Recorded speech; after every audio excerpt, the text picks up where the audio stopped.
Greetings, everybody. I am Deji. I'm back with recording Power Rangers Battle for the Grid since the DLC is out, but my normal co-hosts aren't here, so I decided to bring two special guests. Introduce yourselves. Henshin! Hey all, I'm Aaron. I'm one of Deji's friends. I also go by Kibo Ranger on Twitter. How you doing?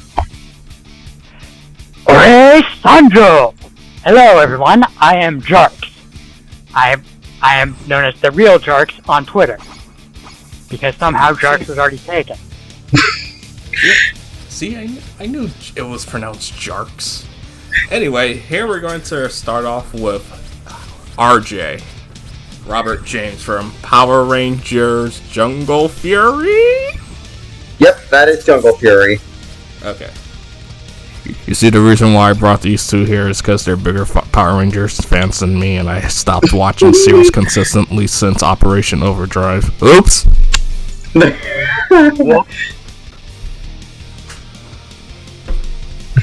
You know, I don't blame you, considering how much of a sour taste Overdrive left. Oh, it wasn't because it was bad. I don't think it's as bad as many people made it out to be. It was just because I guess I outgrew Power Rangers. That's usually the reason. I mean, I got into the series 2 years ago, and yeah, I can see what you mean. Yeah, I've been into Power Rangers and its Japanese counterpart. Yeah, the Super Sentai. Yeah. Alright, so I have a question about the Super Sentai stuff. Okay. Does Toei own some of the rights to Power Rangers, or no? It's complicated. Basically, Saban/Hasbro has...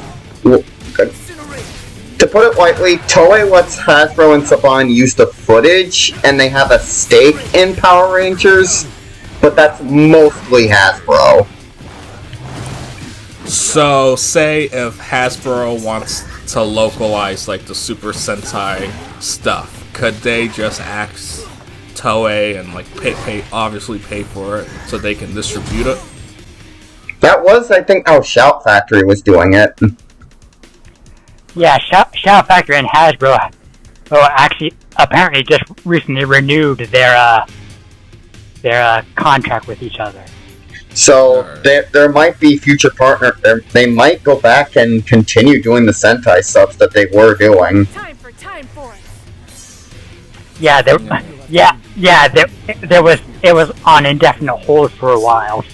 So I assume that now that contract stuff has been taken care of, because negotiations like that can take a while, and they try not to let the status of negotiations get out until things are either resolved or things fall through. Yeah, a part of me. Because then you get situations like that whole Spider-Man fiasco from last year. Yeah. Also, in case you're wondering, I'm not playing as RJ. I'm playing as Jen. Oh, the Pink Time Force Ranger. Yeah, because like this arcade mode, starting with this season, the DLC characters have their own unique arcade modes where it's actually there's a plot in them, and like you don't even get to play as RJ at some points, which is actually really cool. That is cool. RJ is an interesting character who I love playing. Like, he has some Terry Bogart's moves, like Buster Wolf, and helps that his animal spirit was that of a wolf. Yeah. Personality-wise, he kind of reminds me of what if Michelangelo from TMNT was the master? That was kind of the thing of Jungle Fury. Yep. Wait, it was a TMNT series? It was like TMNT? Well, they do have the Rangers do run like a pizza parlor as a way for them to make money. I mean, yeah. Then again, as well as having their secret base in the parlor's attic because secrecy. That's nothing new, considering in Dino Thunder, Trent worked in that coffee shop that was owned by one of the Ranger's allies. Haley, Yeah. I believe her name was. Yes. Yeah. Man, I need to I need to finish I need to this. get back to watching a lot of the seasons, because the only season I've really fully finished is RPM. I'll get to it because everyone tells me it's in the top 5 Power Rangers series. And I'm like, okay. RPM is a really good season. I wouldn't consider it top 5, but it is really good. Yeah, same. Because I'm pretty sure there's a lot of seasons that are probably better than RPM. I really love In Space. Although, I need to get back to I need to finish In Space. The thing is, with In Space, in order for you to truly appreciate it, you have to watch like the originals. You have to watch Mighty Morphin, Zeo, and Turbo first. Not all the way through, but just enough. Although, like the second with Turbo, you'll unfortunately have to watch a good chunk of it. Unfortunately. Yeah, considering the handoff isn't until the second half. Oh, come on, Turbo's not that bad either. It isn't. Yeah, you're Turbo right. It's is worse. not that. No, Turbo's not that bad. Turbo almost killed the franchise. No, it didn't. That was false. That was false. Oh, did it? It was already. While ratings had been declining, they had already been renewed for In Space, basically before Turbo's infamous second half even started. Oh, alright. What you're thinking So, of... did you know that originally in like the Turbo Power Rangers movie, they were supposed to explain why they lost their Zeo crystals? Apparently it was water that was their weakness. Oh yeah, the Turbo movie is quite infamous for having a rather messy production, even by franchise standards. And to this day, the lost footage has still not been found. Unfortunately. Oh, yeah. Not even Shout Factory has found the lost footage. Yeah, there's also a screenshot from the back of the VHS box of Tommy and Cat wielding flamethrowers in the jungle, which is not in the final film. Which makes me think that a lot of scenes ended up getting cut from the movie. Yeah, supposedly the raw cut was like 3 hours worth of footage. So they had to Hashtag cut release that down. the Turbo cut. God damn it. Release the Saban cut. God damn it. I was expecting that. Yeah. Oh, Trini's dead. I think what you're thinking of with the season nearly ending, actually Sentai nearly ended at one point. Although, also contrary to popular belief, that was not O-Ranger either. That was not O-Ranger either. That was actually because of an earlier Sentai, Chikyu's Sentai 5-Man. That season apparently did so bad in both the ratings and overall toy sales, which also didn't help that the toys were apparently in very poor quality, that the next season after that was almost going to be the very last season. And then Jetman was a hit, although it didn't quite, fully... Things didn't really fully recover until several years later. It was just enough to basically scrape on by for the next few years. Yeah. The reason of O-Ranger was because... The reason why people believed O-Ranger was because of the fact that that also had minuscule ratings. But the difference with that was that toy sales for O-Ranger were all the way up. Yeah. I guess you can say they were going. Oh no. No. What were you about to say? I was gonna make a pun, but I couldn't think of one. Yeah, don't. But Yeah.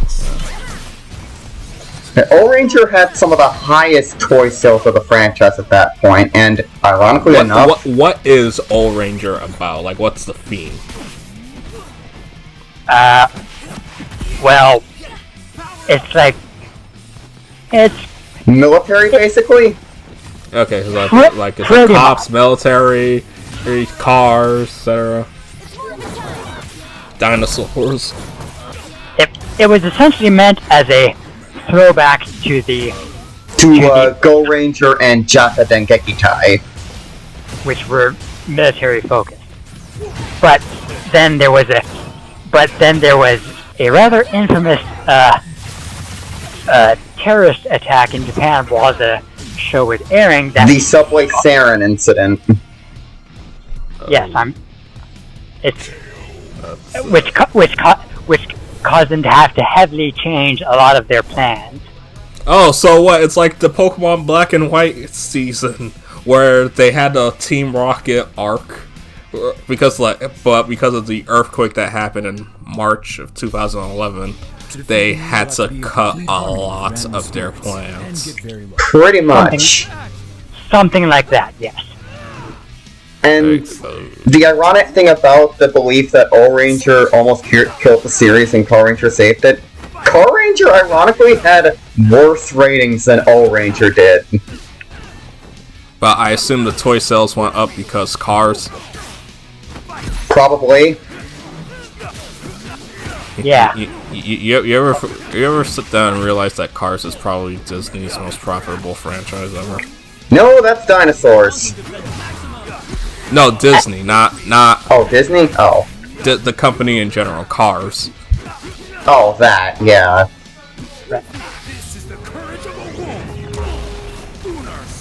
Oh my god, I killed Virgil. It's funny because as RJ is actor voiced Virgil in the DMC reboot. Oh my god! Wait, he did? Yes, he did. Yes, so he had to do that scene. I actually genuinely did not know that. I only knew about Daniel Southworth doing Virgil. And Johnny Young Bosch voices his son. Yeah. Quite a surprising amount of Power Rangers alumni are involved in various Capcom franchises. Yeah, as we mentioned, Daniel Southworth, Johnny Young Bosch, RJ Factor. Heck, Ruben Langdon was a stunt coordinator on early seasons. Yeah, he voiced his Dante and Ken. And if I remember correctly, Ruben Langdon was actually in a B-Fighter Kabuto, the Metal Hero show. Yeah, and also Patricia J. Lee, Cassie from Turbo in Space, was Jill Valentine in Resident Evil 5, though not any other game. Was Jill Valentine? Yes, she was in that. Who? I didn't know that either. Oh.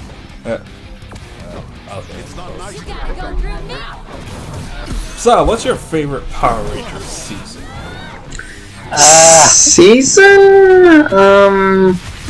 That would probably have to be a toss-up between Dino Thunder, SPD, and Lost Galaxy. Yeah, that's about it for me as well.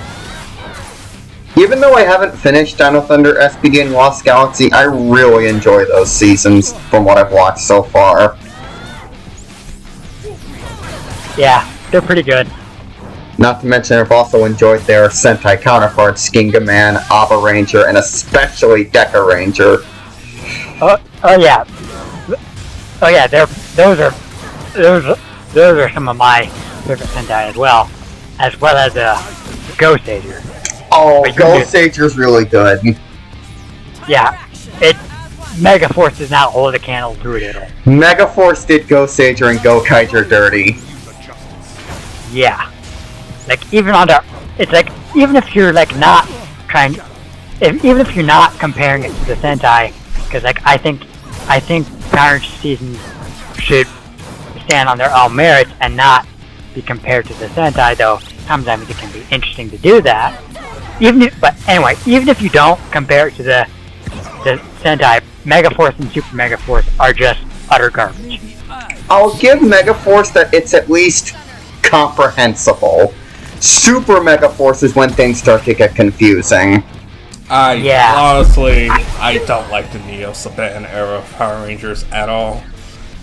Yeah, it's Samurai was bad, but I can't tell. It's like maybe I'm outgrowing Power Rangers, but it's like, wow, the acting is bad, even by Power Rangers standards, where it's just corny. It's like, this is dumb. The characters weren't likable, the plot was stupid, and then I hear that the Sentai counterpart, the Neo Saban era just copied it word for word, scene for scene, so it's like, okay, it had no identity. That was only a problem for Samurai. And somewhat Megaforce. Yeah, Dino Charge and Ninja Steel mixed things up a bit, but had some of their own issues.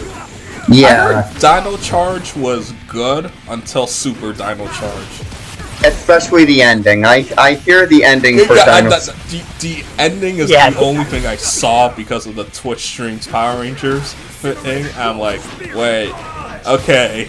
They inadvertently saved the dinosaurs from going extinct, but wait, how does that just messes up Dino Fun? Oh, grid, alternate universe, okay. Yeah, that's right.